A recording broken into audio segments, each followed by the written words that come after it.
I am not surprised. I think a lot of people would not be surprised. Maybe they had hoped there could have been some intrinsic change, but it has not taken place. The State Department has called it a mockery of the democratic process. The Special Rapporteur for Human Rights at the UN, Thomas Quintana, has just said that there are possible violations of human rights and crimes against humanity going on in Myanmar. Will any of these comments make any difference at all? No. As far as crimes against humanity and all that,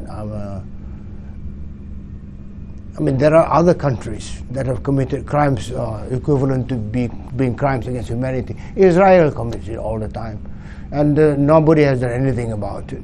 So why Myanmar should be a special exception?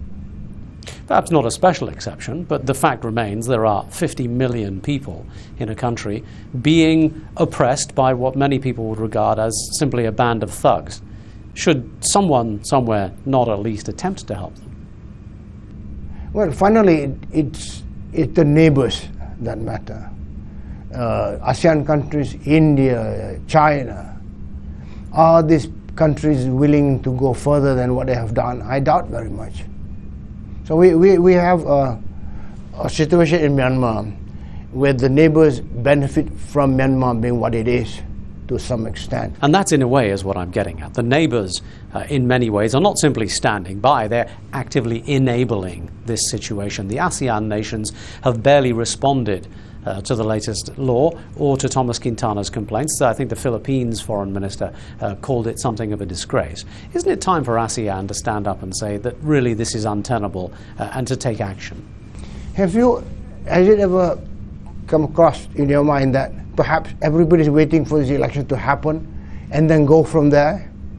What is the point of berating and condemning when what you want actually is for the elections to happen? And then start from there. But isn't this what ASEAN has been saying all along? Let's let it be incremental. And what have we seen in this past 20 years since the last election proved what the people of Myanmar wanted and yet were ignored? Well, the people of Myanmar are being denied again the right to move on the aspect of governance. And their friends, their neighbors have not helped them. So again, should ASEAN be doing something? Well, I'm sure the next Jamboree of ASEAN, there will be a lot of clamor about this and that, but we're not going to get any results because the generals know exactly the environment in which they are operating, the external environment. They can get away with it. What does Mr. Obama do? He talks poetry or something. I mean, it all sounds very good, but the application of what America wants to do is not there. Is there any room for the cynical opinion that suggests that Myanmar is more important not just to Washington, but to ASEAN, to China, to India, as a strategic pawn in a broader game?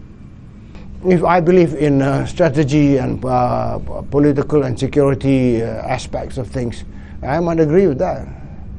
So for the 50 million people in Myanmar that we mentioned, is there any hope?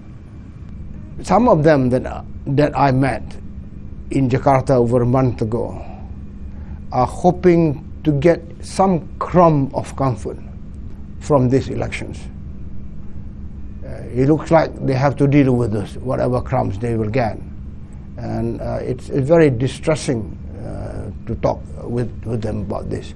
But they're hoping that after the elections they can begin to make their point heard. There will be some kind of parliament. So they will be there to say these things. And of course the ruling generals are getting on in age now, and the hope among some is that perhaps the next generation of leaders may show a degree more flexibility, shall we say. But I mean, you have had dealings at high levels in the Myanmar ruling structure. Have you seen a pattern within the next generation of people, within the slightly lower level government figures, that suggests there is an appetite for a change in Myanmar? I have not seen, in the time that I was there, 4 years, 20 visits, I did not see clear pattern of wanting to move as what happened in the Indonesian military force. where certainly younger people recognize the need to change, and that they agitated for change and they worked quietly for change. I didn't see that.